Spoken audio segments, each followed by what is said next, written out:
दोस्तों नमस्कार, मैं प्रेमकांत पांडे आपका एक बार फिर से स्वागत करता हूं एक्सेल की इस वीडियो ट्यूटोरियल में।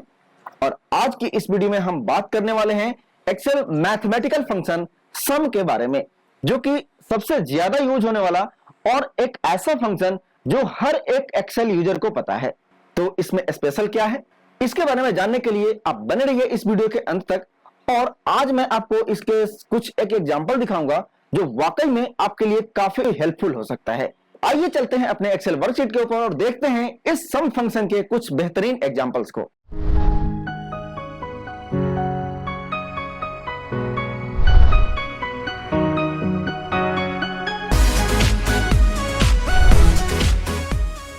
दोस्तों, अगर बात करें एक्सेल के अंदर सम फंक्शन की, तो ये एक बहुत ही कॉमन सा फंक्शन है जिसके बारे में हर एक एक्सेल यूजर को पता है। इसका यूज हम किसी भी पार्टिकुलर नंबर, किसी रेंज के अंदर दिए गए नंबर्स को सम करने के लिए करते हैं। वैसे एक बात आपको जरूर पता होनी चाहिए कि एक्सेल के अंदर सम फॉर्मूला और फंक्शन दोनों में अवेलेबल है। जैसे मैंने यहाँ पे किसी सेल में लिखा इक्वल टू 5 + 5, तो इसका रिजल्ट मिला 10। यही काम हम सम फंक्शन से भी कर सकते हैं। वहां पे लिखेंगे इक्वल टू सम और इसके अंदर भी हम 5 + 5 या 5,5 दे सकते हैं। लेकिन सम फंक्शन का यूज करना ज्यादा आसान है और ज्यादा कारगर साबित होगा जब हम किसी रेंज के अंदर दिए गए नंबर को सम करना चाहते हैं, उनका टोटल निकालना चाहते हैं। क्योंकि अगर हम फॉर्मूले के द्वारा किसी नंबर का टोटल निकालते हैं, जहां पे मान लीजिए कि हमारे पास 50 रेंज है, तो हमें 1 बाई 1 उन 50 सेल के रेफरेंस या उनके अंदर दिए गए वैल्यू को प्लस प्लस करके इनपुट करना पड़ेगा, जिसे करना काफी टाइम टेकन वाला प्रोसेस होता है। इसलिए उसकी जगह हम सम फंक्शन को यूज कर सकते हैं और उसमें किसी भी रेंज को, मल्टीपल रेंज हो या मल्टीपल सेल्स हो, मल्टीपल सीट्स हो, उन सारे वैल्यू को एक साथ हम टोटल कर सकते हैं। यह फायदा है इस सम फंक्शन का, इसलिए इसके बारे में किसी एक्सप्लेनेशन की जरूरत नहीं है। यहाँ हम बात करेंगे इस फंक्शन के कुछ एग्जांपल्स को लेकर जो हमारे डेली वर्क लाइफ में काफी यूजफुल हो सकते हैं। यहाँ ये एक डेटा है और इस डेटा में जो भी वैल्यू है उनका टोटल चाहिए मंथ वाइज और नेम वाइज। यहाँ टोटल वाले कॉलम और नीचे टोटल वाले रो में। तो सबसे पहले हम इस डेटा को सिलेक्ट करेंगे, Ctrl+A किया और जाएंगे होम टैब के अंदर और यहाँ इस ऑप्शन पे ऑटो सम पे क्लिक कर देंगे और with in the second in सब का टोटल हमें यहाँ पे मिल जाएगा। इस ऑटो सम का जो शॉर्टकट की होता है वो है अल्ट और इक्वल टू। इन दोनों को एक साथ प्रेस करेंगे तो ऑटो सम एक्सिक्यूट हो जाएगा। यहां दिए गए इन वैल्यू का कम्युलेटिव टोटल यानी रनिंग टोटल निकालना है। जनवरी में जनवरी का टोटल, फरवरी में फरवरी प्लस जनवरी का टोटल, वैसे ही मार्च में मार्च प्लस फरवरी प्लस जनवरी का टोटल, और इसी तरह जब हम सबसे नीचे आएंगे दिसंबर में, तो जनवरी से लेके दिसंबर तक का टोटल हमें यहाँ इस सेल में चाहिए। तो इसके लिए हम सम फंक्शन को लगाएंगे, लेकिन उससे पहले इसके कंसेप्ट को समझ लेते हैं कि इस सम के अंदर हम सेल का रेफरेंस कैसे यूज करेंगे। अगर हम जनवरी की बात करें तो जनवरी में जो हम सम करेंगे उसके लिए सेल रेफरेंस देंगे V2 से लेकर V2 तक, V2:V2। लेकिन जब हम फरवरी में आएंगे तब यहाँ सेल का रेफरेंस चेंज हो जाएगा। एक पहला सेल होगा V2 और दूसरा जो सेल होगा वो होगा V3। यानी हम यहाँ पे एक पूरे रेंज को सम कर रहे हैं, जिसमें पहला जो सेल का रेफरेंस होगा V2 वो एक एब्सोल्यूट सेल रेफरेंस यानी फिक्स होगा और दूसरा जो सेल रेफरेंस होगा वो रिलेटिव यानी फ्री रहेगा। तो इसे हम सम फंक्शन के अंदर अप्लाई करते हैं। तो यहाँ पे लिखा इक्वल टू सम और इसके अंदर सेल की रेफरेंस के लिए मैंने इस V2 वाले सेल को सिलेक्ट किया और कोलन प्रेस किया, तो हमें यहाँ पे V2 से लेकर V2 तक का रेंज मिल रहा है। अब हम जाएंगे इस पहले वाले V2 को फिक्स कर देंगे। इसके लिए प्रेस करेंगे F4 फंक्शन की और इसके आगे और पीछे सब जगह डॉलर लगा हुआ आ जाएगा और फिर इसे हम नीचे तक ड्रैग कर देंगे। अगर यही काम हम फॉर्मूले से करें तो यहाँ पे लिखेंगे इक्वल टू और इसमें हम इस जनवरी वाले सेल वैल्यू का रेफरेंस ले लेंगे। उसके बाद नीचे वाले सेल में हम लिखेंगे इक्वल टू और ऊपर वाली सेल में जो वैल्यू है उसको प्लस नेक्स्ट मंथ वाली फरवरी वाली सेल की वैल्यू जो यहाँ पे होगी इसको सिलेक्ट कर लेंगे रेफरेंस में और करेंगे इंटर। इसके बाद हम इसको नीचे तक ड्रैग कर देंगे तो हमें सेम टू सेम रिजल्ट मिला जो इस सम फंक्शन से आया था। यहां इस दिए गए डेटाबेस में से हमें 2020 में 2019 के ऊपर मंथ वाइज क्या कम्युलेटिव ग्रोथ है वो निकालना है परसेंटेज में, जैसा कि यहाँ पे ये निकला हुआ है। तो सबसे पहले देखते हैं ग्रोथ निकालेंगे कैसे। उसके लिए जो फॉर्मूला होता है कि करेंट ईयर यानी कि 2020 में जो वैल्यू आई है डिवाइडेड बाई लास्ट ईयर यानी 2019 में भी वैल्यू आई है और -1। तो ये हो गया एक मंथ का ग्रोथ। लेकिन हमें तो कम्युलेटिव ग्रोथ चाहिए, यानी पहले 2020 का कम्युलेटिव टोटल निकालना पड़ेगा, फिर 2019 का, और उसके बाद ग्रोथ निकालेंगे।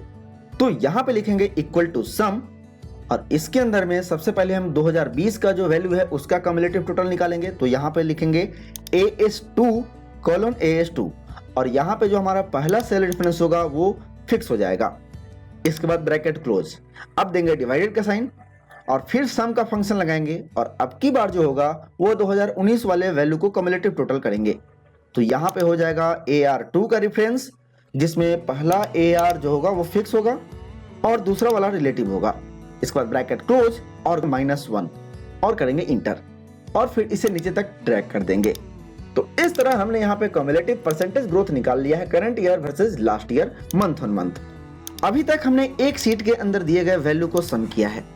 अब देखते हैं अलग अलग सीट में दिए गए वैल्यू को कैसे सम किया जा सकता है।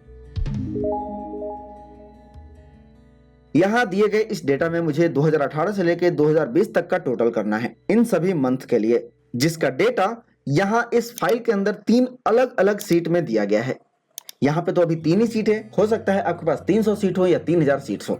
तो एक नॉर्मल तरीका क्या है, यहां पे लिखा इक्वल टू, पहले सीट में गया और यहां पे इस सेल को सिलेक्ट कर लिया B2 को, प्लस दिया, दूसरे सीट में गया, फिर इस वाले सेल को सिलेक्ट कर लिया, फिर प्लस दिया और तीसरे सीट में गया और इस वाले सेल को हमने सिलेक्ट कर लिया और किया इंटर।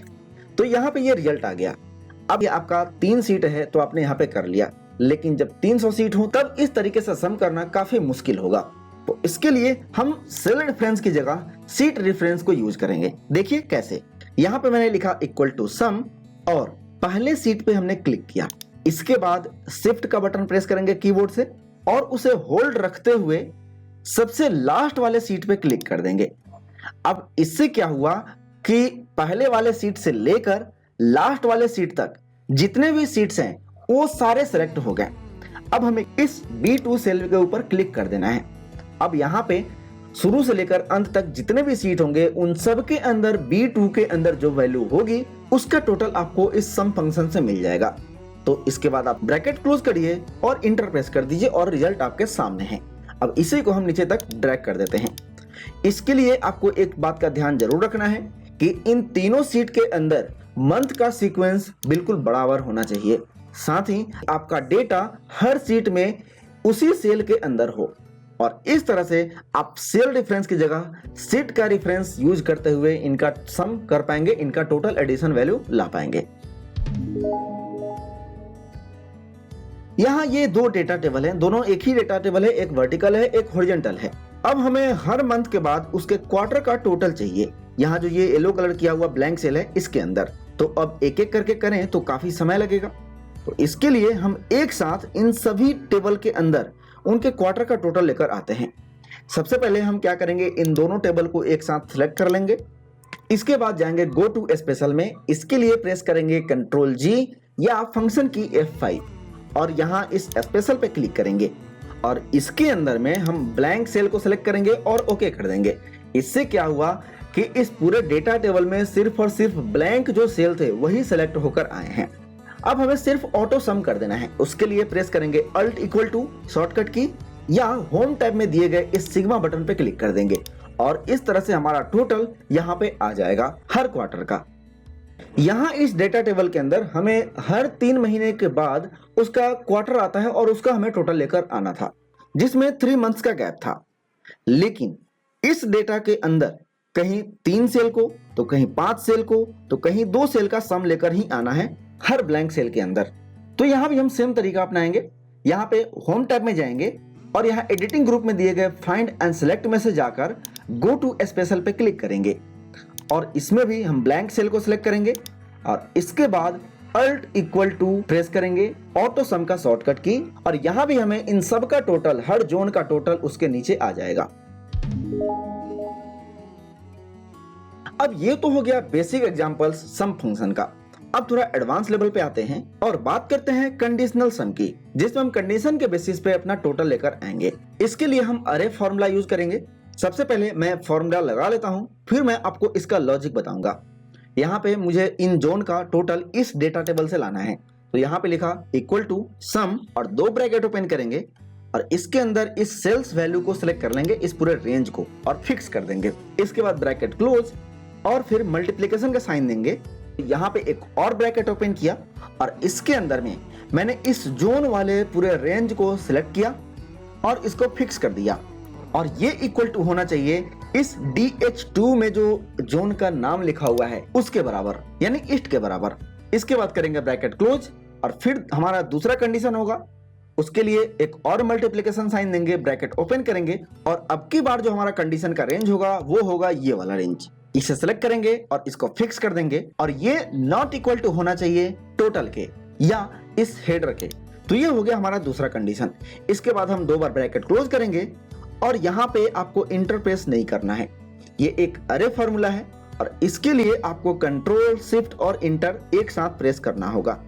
हाँ, अगर आपके पास माइक्रोसॉफ्ट ऑफिस 365 का एक्सेल है तब आप नॉर्मल इंटरप्रेस करेंगे तो भी आपका रिजल्ट मिल जाएगा, क्योंकि वहां पे डायनेमिक अरे है। अब समझते हैं इसका लॉजिक कि यहाँ पे ये कंडीशन के बेसिस पे सम कैसे लेकर आ रहा है। तो सबसे पहले हमने सम फंक्शन के अंदर लिया था इन सेल वैल्यू का रेंज, तो इसको हम सिलेक्ट कर लेंगे। चूंकि मैं माइक्रोसॉफ्ट ऑफिस 365 का एक्सेल यूज कर रहा हूं, इसलिए यहाँ पे इंटर करते ही ये सारा रेंज खुद ही स्प्लिट हो गया। तो ये हो गया हमारा पहला रेंज जो हमने सम के अंदर लिया था।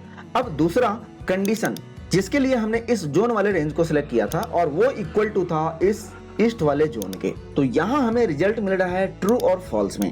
तो ये हो गया हमारा पहला कंडीशन। इसके बाद दूसरा कंडीशन दिया था ये वाला रेंज, और ये नॉट इक्वल टू होना चाहिए टोटल के। तो इस तरह यहाँ 2 कंडीशन में हमें मिल गया ट्रू और फॉल्स।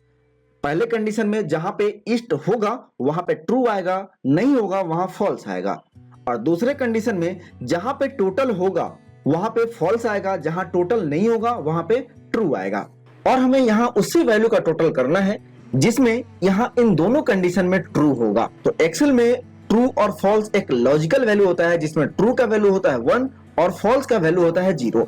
और जब हम किसी वैल्यू को 0 से मल्टीप्लाई कर देते हैं तो उसका रिजल्ट 0 होता है। तो इसीलिए हमने सम फंक्शन के अंदर मल्टीप्लाई किया था हर वैल्यू को उसके अलग अलग कंडीशन से। तो यहाँ भी हम करेंगे इक्वल टू ये सेल वैल्यू मल्टीप्लाई बाई पहला कंडीशन और मल्टीप्लाई बाई दूसरा कंडीशन।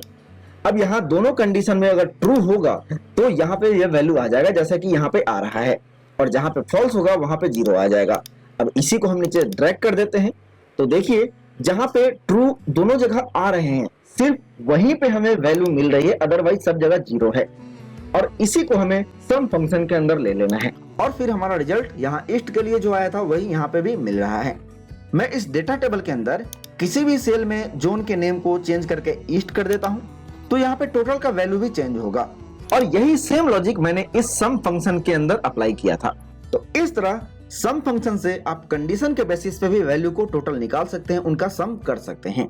आई होप आप यहाँ बताए गए एग्जाम्पल्स को और इसके कंसेप्ट को अच्छे से समझ गए होंगे। मिलेंगे नेक्स्ट वीडियो में कुछ और नए टॉपिक्स को लेकर, तब तक के लिए नमस्कार।